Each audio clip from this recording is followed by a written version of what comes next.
Bismillahirrahmanirrahim. Dalam surah Al-Ahzab Allah Subhanahu wa taala berfirman, A'udzu billahi minasyaitonir rajim. Laqad kana lakum fi Rasulillahi uswatun hasanatun liman kana yarjullaha wal yawmal akhir wa dzakarallaha katsiran. Sungguh pada diri Rasulullah Muhammad sallallahu alaihi wasallam ada suri tauladan. Ada contoh yang baik. Ciplak hidupnya, cara makannya, cara minumnya, cara berpakaian, cara tidur, cara mandi, ya, semuanya, berumah tangganya, bersosialnya, berperangnya, berpolitiknya, dan segala macam. Bagi orang yang berharap bertemu dengan Allah, ya, kemudian juga selamat di akhirat, nanti masuk ke dalam surga dan selamat dari api neraka, dan ingin berzikir kepada Allah dengan zikir yang banyak. Sebelum Nabi Muhammad SAW, Allah sudah utus banyak Nabi dan Rasul.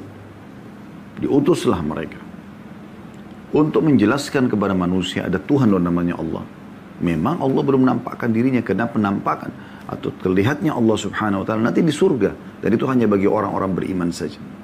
Selain orang-orang beriman tidak akan bisa melihat wujud aslinya Allah, karena nikmat terbesar di surga adalah melihat Allah Subhanahu wa taala sebagaimana dijelaskan dalam banyak hadis-hadis yang sahih.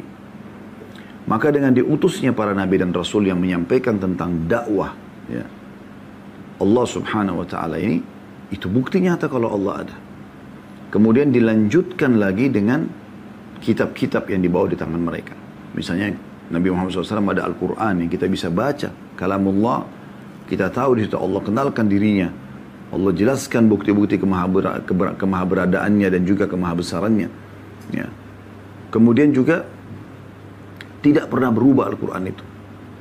Selalu otentik. Dari awal turun, sempurna. Pada saat meninggal Nabi SAW sudah 30 juz lengkap semuanya. Sampai hari kiamat nanti. Allah sebutkan dalam Al-Quran.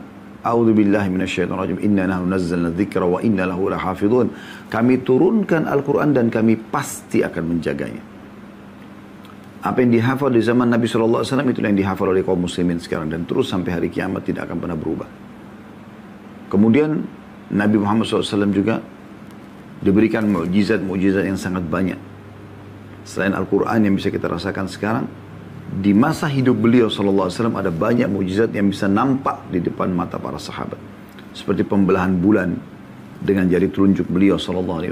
Anda bisa baca dalam surah Al-Qamar, surah nomor 54, ayat 1 sampai ayat 3. Penjelasan bagaimana Nabi Muhammad SAW waktu ditantang oleh orang-orang Mekah untuk membelah bulan, maka beliau pun menggaris bulan dengan jari telunjuk beliau dan terbelah dua.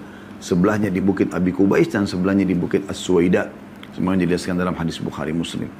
Dan itu disaksikan oleh orang-orang Mekah.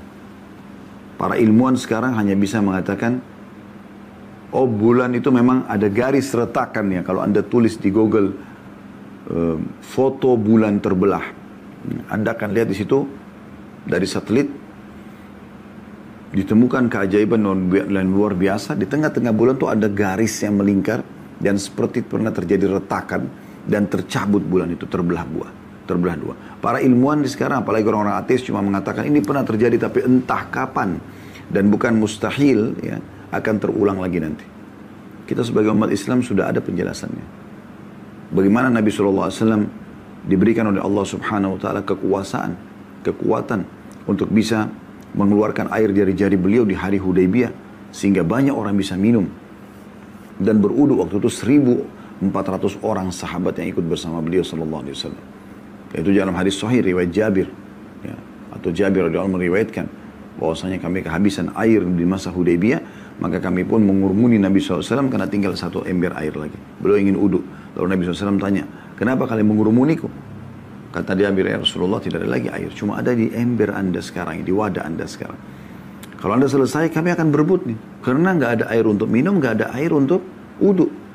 Maka mereka para sahabat 1.400 orang itu menyaksikan bagaimana Nabi SAW meletakkan jari beliau atau telapak tangan beliau yang mulia dan keluar dari jari-jari beliau SAW 5 jari ini air yang mengalir terus saja sampai semua sahabat berhasil selesai berwudu, mengisi kendi-kendi mereka, air itu pun masih mengalir sampai Nabi SAW memberhentikannya. Bagaimana Nabi SAW pernah didatangi oleh orang-orang Ansar yang berkeluh kesah karena memang ya, mereka menggali sumur dan airnya asin. Maka